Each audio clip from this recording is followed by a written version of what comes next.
嗨，亲爱的书友们，欢迎来到书海时光，一个为你每日推荐好书的心灵驿站。赶快关注我们，一起畅游书海，让阅读点亮每一天的精彩。我们都听过一句话，不怕神一样的对手，就怕猪一样的队友。在职场中，碰到不负责任的同事是很糟心的，尤其是这种同事还待在关键岗位上，会严重干扰我们的正常工作，甚至会让一些本该顺利的工作以失败告终。但是有猪队友就有神队友，虽然说比例远小于猪队友，但是如果你碰到一个，那么恭喜你，在他身上不仅能学到很多东西，还能帮助你一道处理很多极难险重的工作。我曾经就碰到过一个神队友，他有3个特征。首先就是不轻易答应，但是答应你的一定会有反馈。我这里说的并不是答应你的一定能做到，很多事情也超过他的能力，但是只要答应了，他就会全力以赴去争取，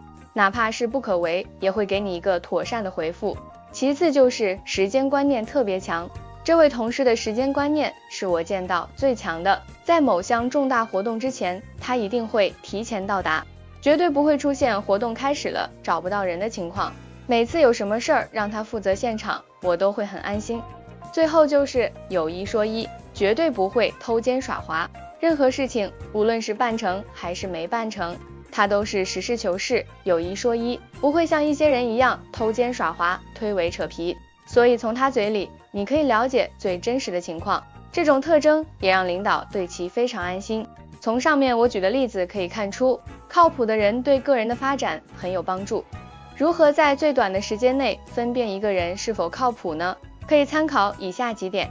一、实事求是的人。不得不承认，实事求是的人在当今的职场上已经非常少了。激烈竞争和内卷让很多人习惯了尔虞我诈，过于实在甚至成为了缺点。我在很多文章中也提过这点。但是如果你的身边有这类性格的人，我的建议是还是要和这类性格的人保持良好关系，至少不能得罪，因为这种性格非常靠谱，在某些关键时候他们可以帮你大忙。比如说有什么急难险重任务来临的时候，以真心换真心。对于这种同事，你也要付出自己的真心。能遇到一个如此性格的人不容易，至少他会说一些真话。二、事事有回音的人，就像上文举的例子一样，能够做到事事有回音，真的很难得。职场最麻烦的一点在于沟通和衔接，很多事情难以沟通，难以推进，甚至最终不了了之，很大原因是因为你的诉求被对方很容易遗忘。所以如果你身边有一个无论你说任何事情都会给你一个回应，哪怕是办不成都给你解释清楚的同事，一定要珍惜他，在职场极为罕见，也是一个极为靠谱的人。三、喜欢做应急预案的人。我比较喜欢有危机意识的人，这种人对事物的发展往往考虑的比较完备，善于发现一些隐藏在事物表面的危机，同时喜欢针对这类危机做好应急预案。当麻烦来临的时候，这种性格的人往往能够从容不迫地处理好事情。和这种性格的人合作是非常靠谱的，总是把风险考虑在前面，能够最大可能避免麻烦。谁不希望自己的合作伙伴是一个具备前瞻思维和风险思维的人呢？所以珍惜与他共事的友谊绝对没有错。四、不埋怨他人。职场中不埋怨他人的同事非常可贵，因为往往工作出了问题，很多人第一时间就是把责任推走，